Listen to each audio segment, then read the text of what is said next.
I am Martha Cinader, and I'm very happy to welcome to the garden today Mary Oishi, a poet who has most recently published Sidewalk Cruise Ship with UNM Press. She was the child of an American soldier and a Japanese bride from World War II, grew up with her father's relatives in a white supremacist enclave in rural Pennsylvania until finally reuniting with her mother in 1987. Since arriving in Albuquerque in 1999, she has performed and published poetry in the spirit of changing the world through the power of art. Besides her print and internet publications, she has published a chapbook, Naked Without Shame, in 1988, a poetry CD I want to hear more about, Kiss the World Awake, in 2004, Spirit Birds told me in 2011. And do you still host the blues show on KUNM in Albuquerque, Mary? Yes, I worked at KUNM from 1999 basically to 2019. I took a little time to work in native radio actually, but most of the time I worked at KUNM. And then And what subsequent to my retirement, yeah, I also had a show on KSFR in Santa Fe. So I yeah, see. I've been in community Um, radio for a long time. so, I started at KVNF in Paonia, Colorado, in the mid '90s. So that's another well, community. I do want to hear more. Well, I found public radio, community public radio, at KSFR, or rather at KUNM in Colorado. And it really, really got in my blood. You know how radio does. It got in my blood, and I really never left. So I was the development director there, but I also did some on-air work. You know how it is at a small station. Um, I did a blues show, and I did a women's music show. Basically, I mean, it basically highlighted women, and there was a collective who rotated that shift. And then at KUNM, I did a blues show also that I rotated with another host. I've always loved the blues, so that's what I did. And then at KSFR, I had another blues show called Wang Dang Doodle. So So you really do have a plethora of radio experience. How did you get trained originally to be doing all the I radio? I was trained at KVNF in Paonia, Colorado, and the people there trained me. It was a slightly after you needed a broadcast license, but they gave me all of the training necessary. In fact, I used a reel-to-reel tape recorder to record the weather forecast, which and the avalanche forecast for the ski areas, which was called in by the owner of a business in Ridgeway whose wife had passed away in an avalanche. And so he got very interested in Mm. weather, but he also had this incredibly dry sense of humor. And we could have sold underwriting on that show if we ran it 6 times a day because people loved it so much. He was hilarious, but he never laughed. He just made everyone else laugh.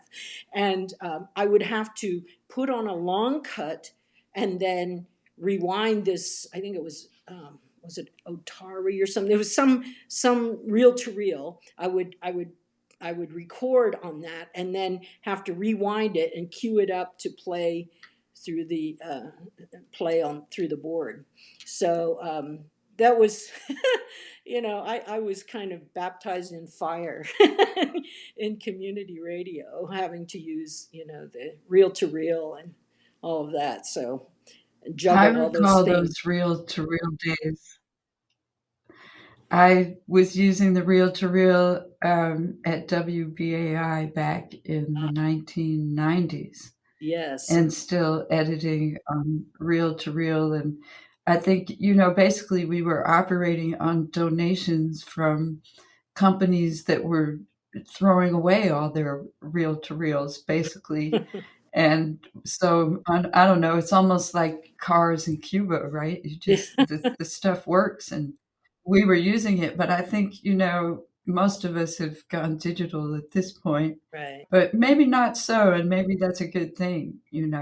Well, Um, KUNM, well, I they kept turntables because they had a show that it was kind of, these guys were kind of folksy musicologists, and they brought in nothing but vinyl. They never played digital, so it was it was interesting to sit there in the 21st century the with three turns to your right, but most of well, the other actually, I think that's quite the thing. There's still, Mhm, a lot of people interested in vinyl, playing vinyl, and certain pieces of vinyl that even actually sound better mhm, to people than digital files for various reasons that I'm not going to try to get deep into at the moment. mhm. But I'd like to talk, and I want to talk about your book and your poetry. That's why I invited you. But since Yes. we're talking about radio, let's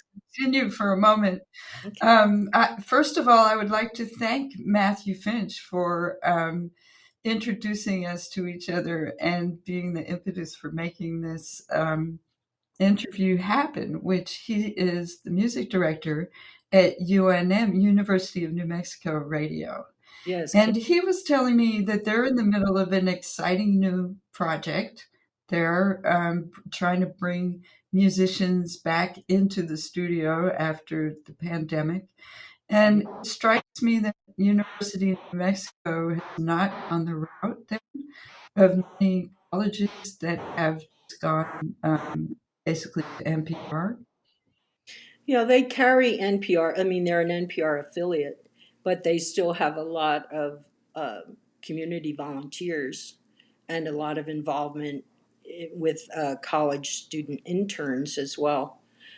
So, yeah, they've managed to kind of be a hybrid, both hybrid college and community, and hybrid NPR and community. Which KVNF in Paonia was the same way. They had, I mean, they weren't college affiliated, but they had both NPR. They had Morning Edition, All Things Considered, and Democracy Now, or Pacifica Network News, I think back then. So, and some other Pacifica shows, which KUNM also has. So, I see. it's nice to be able to source from different places and get different perspectives, which I think a community station has. WLBH, Pardon?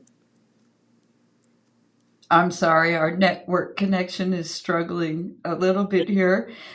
Just a note to our listeners, we're doing what we're hearing now is the network version of our interview. When this goes into post production, we'll be using the recordings from our browsers, which will be much better audio and video quality, which is why we're using Squadcast FM to record this interview. But where was I? I was going to say, I'm sorry, I lost my train of thought there for a moment. We were talking about Pacifica and NPR, and WLBH is actually a Pacifica affiliate. And I think it is important to be able to, bring to listeners wherever they are a combination of local programming and, news that they can take advantage of, like news gathering sources like NPR and Pacifica when our local stations can't be doing that and be all over the world, right? But so how do you see that, like the future of college radio, when really a lot of colleges are just like turning it over to NPR or some other type of organization and not really doing so much about their local programmers, I guess I would say. Mhm. Well, I think it's important to retain a lot of local community input because when information gets too centralized, then you don't get those voices that really never make it into the pundit group, that is funded by think tanks and so on. But there's a lot of really important local voices that you need to hear. You need to hear the perspective on it. And I think that the tendency is to go like, how many media companies control most of the news that we hear? I mean, really, it's probably six major companies. And that's kind of dangerous because they're operating from a profit motive, you know? And so if something isn't going to get eyes on it or ears on it, they're not going to put it out there. Or if it's too ruffling of the status quo, too challenging, they're not going to do that. So I think it's really, really important to retain that community focus and, to avoid it, a wall of propaganda and also misinformation. I mean, the social media and the internet. I mean, there's so many now with AI. It's even more dangerous, So there's so many opportunities for misinformation. I mean, uh, and people share it, goes viral. And so I think it's really important for us to have outlets where people can speak authentically of what is going on in their community and to provide different perspectives to the quote unquote mainstream. I think that's very important. And I mean I've always tried to promote poetry as a way to democratize art. I like to think everybody is a poet.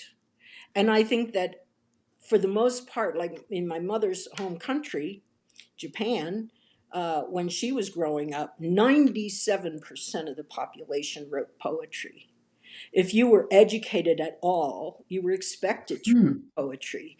So I think it's a little different than here, where it's like you have to be a member of the literature elite to write and understand poetry. And I totally don't, I'm not there. I'm not there at all. In fact, So, so how do you see in the mix of that, like, because I've often felt I was so intensely involved in the lyrics and album covers, like in the 70s when Mhm. I was a teenager. I graduated high school in 1980, right? And so all those lyrics from, Stevie Wonder to Led Zeppelin and all of these different album covers, to me, that was poetry. I mean, when I look back on it, I was very involved in the lyrics of a lot of those songs. And in that sense, I could see where if we thought of it that way, maybe 97% of the population would be poets Mhm. somehow. If we look at all the kids who just rap these days as part of the culture, not necessarily on stage or anything. But so I wonder, um, to me that's very interesting. How would you compare the poetry of Japan that 97% of the population was somehow participating in? Is there a correlation to something maybe in our what we consider folk music or folk culture? Yeah, I mean, there's several things to unpack there. One thing is lyrics are definitely poetry. I mean, Joni Mitchell's a poet. Right. John Prine was a poet. All, Exactly. all of these are poets. And the old blues people were poets too, in the 30s, and all of that. And in fact, a lot of Led Zeppelin songs are Memphis Minnie or somebody else's, um, from Mm. time. And who doesn't know a Stevie Wonder song? That's Yeah, I guess that's what I was trying to say. Like yeah. I would hazard a guess that 97% of Americans know the words to at least one Stevie Wonder song. And when you think about all the movements that happened, the civil rights movement, all these different movements that happened, music played a huge part, and the poetry was part of that music. That's the power of poetry. When you marry it with another art form like music, it has even more impact. And so, I'm very fond of music and poetry delivered as music. The lyrics, and Mm. I pay a lot of attention to the lyrics. I mean, And I in pay fact, attention to the instrumentation you too. have a CD. Tell Yeah, us a I do. little about Know that. that a little more because you have a CD. Yeah, it came out a long time, like 2004 maybe. It's called "Kiss the World Awake," and that was done by Poetry Television, which was local a local organization or concern here in Albuquerque. And yeah, I went in his studio and recorded and put that together. He made a video out of the title poem. Yeah.